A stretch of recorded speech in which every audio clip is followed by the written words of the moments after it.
오늘의 말씀은 사도행전 18장 1절부터 8절 말씀입니다. 할렐루야. 오늘 하루도 여러분 삶 가운데 하나님의 은혜와 평강이 함께하길 축복합니다. 아데네서의 전도와 사역에 이어 고린도로 옮겨간 바울 일행의 사역이 시작됩니다. 이곳에서 바울은 브리스길라와 아굴라 등의 조력을 힘입고 실레와 디모데와 동역하며 오랜 기간 머물며 열정적으로 사역합니다.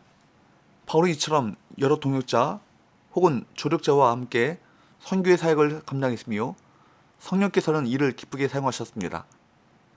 고린도는 동서를 잇는 해로와 남북을 잇는 융로가 교차하는 지점으로 대표적 상업지라 할 수 있습니다.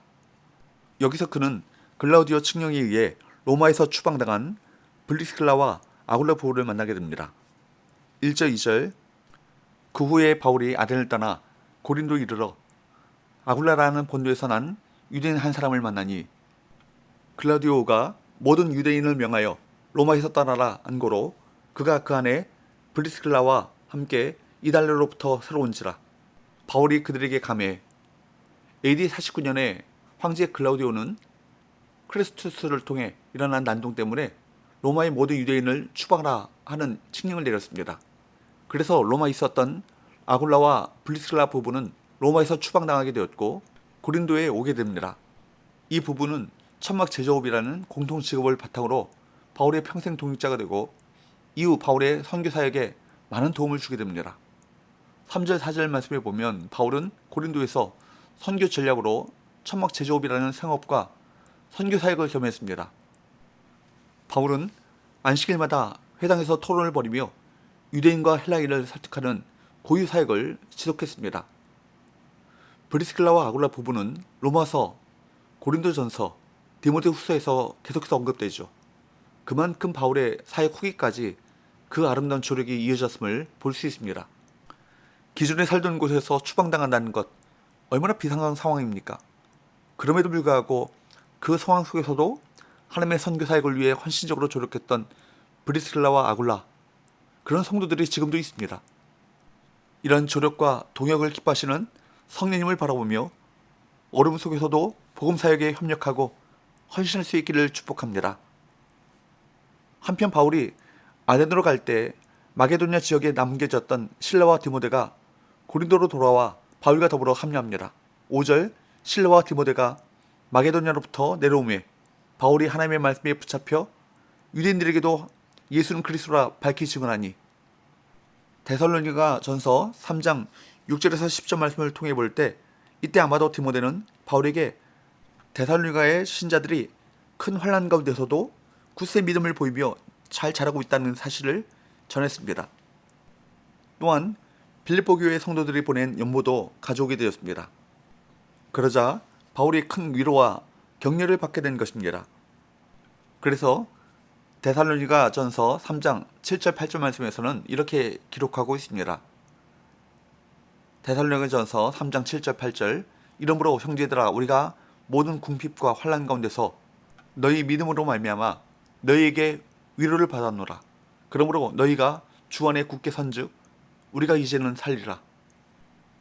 바울의 심령은 교회 밖에서 바울에 대하여 대적하여 헐뜯는 움직임과 양들의 영적 상태 때문에 늘 눌려 있었습니다. 또한 생계와 재정적인 어려움이 있었던 것 같습니다. 그런데 이들에게 좋아지고 있다는 소식과 빌립보 교회가 보내온 헌금 때문에 다른 데 신경 쓰지 않고 전적으로 말씀 전파에 집중하고 헌신할 수 있었던 것입니다. 결국 디모데와 실라를 통해 바울은 심령의 격려를 받고 힘을 얻을 수 있었던 것이죠.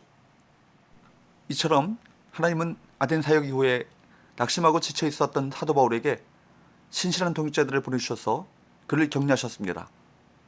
이처럼 소명을 감당하다가 상처받고 낙심한 지체들에게 가장 필요한 것은 좋은 동역자입니다. 우리가 브리스길라와 아굴라처럼 디모데와 실라처럼 낙심한 지체들을 격려해주기 위해서는 주님의 뜻과 사명에 헌신해야 합니다. 우리가 사명에 열정을 다할 때 지체들의 연약한 마음에 사명의 불씨를 살릴 수 있을 것입니다. 그렇게 지체들을 도울 수 있습니다. 바울은 그렇게 유대인들에게 예수는 그리스도라고 밝히 증거했습니다. 그런데 유대인들은 어떤 반응을 보입니까? 6절 그들이 대적하여 비방하거늘 바울이 옷을 털면서 이르되 너희 피가 너희 머리로 돌아갈 것이요 나는 깨끗하니라. 이후에는 이방인에게로 가리라 하고, 여기서도 대적들의 비방을 마주하게 된 바울은 이제부터 이방인에게 집중하겠다라는 뜻을 전합니다. 그러자 우연히도 아니 하나님의 계획 속에 하나님을 경외하는 이방인 디도 유스도를 만나게 되죠. 7절 거기서 옮겨 하나님을 경외하는 디도 유스도라는 사람의 집에 들어가니 그 집은 회당 옆이라. 디도 유스도는 회당 옆에 붙어있는 자신의 집을 내어주므로 바울은 말씀을 전하는 일을 막힘없이 수행할 수 있게 됩니다. 이로 인해 어떤 일이 일어납니까? 8절 또 회당장 그리스보가 온 집안과 더불어 주를 믿으며 수많은 고린도 사람도 듣고 믿어 세례를 받더라. 회당장 그리스보와 그의 온 집안 사람들이 주를 믿게 되었고 많은 고린도 사람들도 믿고 세례받는 일이 그런 역사가 일어납니다. 정리하자면 로마에서 추방당한 브리스길라와 아굴라 부부가 바울과 함께 동역하기 시작했고, 실로와 디모데는 선교지에 합류하여 지친 바울을 격려했고, 데살로니가 교회와 빌립보 교회 성도들은 복된 소식과 재정 지원을 통해서 바울이 사역에 집중할 수 있도록 힘을 보탰으며, 이방인 디도 유스도는 자신의 집을 개방하여 복음 전파가 끊어지지 않도록 동역했다는 것입니다. 이것이야말로 참으로 조화로운 팀 사역인 것입니다. 이와 같이 사역자, 성도, 이방인들이 자신의 위치에서 자신이 할 수 있는 역할을 감당하며 힘을 다해 선교에 동참했던 것처럼 오늘날의 교회 성도들도 자신의 위치에 맞게 조화롭게 동역함으로 그리스도의 복음이 온 세상에 전해지는데 동참할 수 있습니다. 때로는 주님을 섬기는 우리의 수고가 아무런 열매를 맺지 못하는 것처럼 보일 때가 있습니다.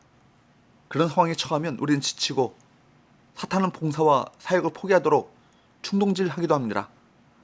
하지만 어떤 상황 속에서도 우리가 최선을 다해 주님을 섬기면 언젠가 하나님께서는 수고의 열매를 허락하십니다. 그래서 바울은 고린도전서 15장 58절 말씀에서 주님을 섬기는 모든 수고가 결코 헛되지 않다라고 그렇게 말했습니다. 그러므로 사도 바울처럼 우리 역시 끝까지 믿음의 길을 가야 합니다. 하나님 앞에서 우리의 인생이 평가받는 날, 우리에게는 착하고 충성된 종이라는 칭찬과 함께 영원한 보상이 기다리고 있을 것입니다. 기도합시다. 하나님 아버지, 바울이 어려운 형편 가운데 있었던 그 고린도 지역에서 아굴라와 브리스길라 부부 또한 실레와 디모데를 통해 큰 힘을 얻었던 것처럼 복음사역에 한마음으로 동역할 수 있는 신실한 동역자들을 만나게 하시고 우리 또한 적극적으로 협력하고 헌신함으로써 하나님 나라를 힘있게 확장시키는 일에 쓰임받게 하여 주옵소서. 예수님의 거룩하신 이름으로 기도하옵나이다. 아멘.